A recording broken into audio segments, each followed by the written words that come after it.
It has been an emotional day in the courtroom in the capital murder retrial of Robert Fratta, that former Missouri city cop accused in a murder-for-hire plot to kill his own wife. On the stand today was the girlfriend of one of the hitmen, now on death row for Farah Fratta's murder. Eyewitness News reporter Cynthia Cisneros has been following the trial from day one, and she is live outside the courthouse. Cynthia?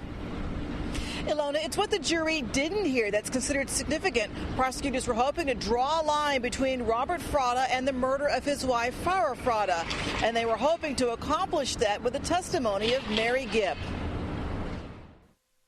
Mary Gipp spent most of her time on the stand crying. In 1994, her boyfriend was Joseph Price-Dash, a man already convicted of capital murder and sent to death row for his involvement in the murder of Farah Fratta. Gipp testified in Robert Fratta's first capital murder trial. Today, she was just as tearful as she was 15 years ago.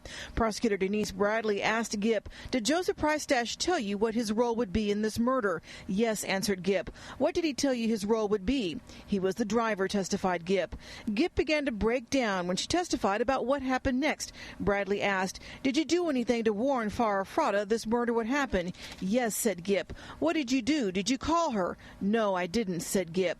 "Did you try to talk Price-Dash out of it?" "No, I didn't," testified Gipp.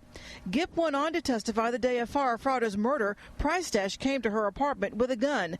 "He unloaded the gun," said Gipp. "He threw the shells in the kitchen garbage can."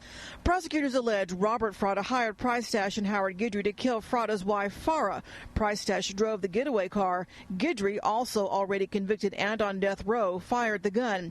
Since Price-Dash and Guidry have invoked their right against self-incrimination, it's Gipp's testimony prosecutors are relying on to convict Fratta. However, much of Gipp's testimony was ruled hearsay and inadmissible, meaning she heard it secondhand.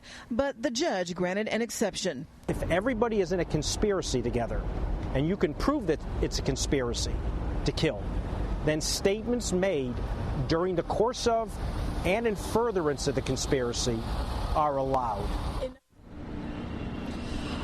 Now, Gipp spent much of her time on the stand today crying with prosecutors and being argumentative with the defense. We heard just a few minutes ago that Gipp became so emotional that she had to excuse herself to the bathroom because she was starting to get sick while on the stand. Just an indication of just how much this still affects her 15 years later. She had initially been charged with tampering with evidence, but that was a charge that I believe was later dismissed because she did cooperate with prosecutors in the Robert Fratta capital murder trial the first time around 15 years ago. Of course, this is his second retrial. If he is convicted, he is charged with capital murder, and if there is a conviction, he does face the death penalty. Reporting live from downtown Houston, Cynthia Cisneros, 13 Eyewitness News.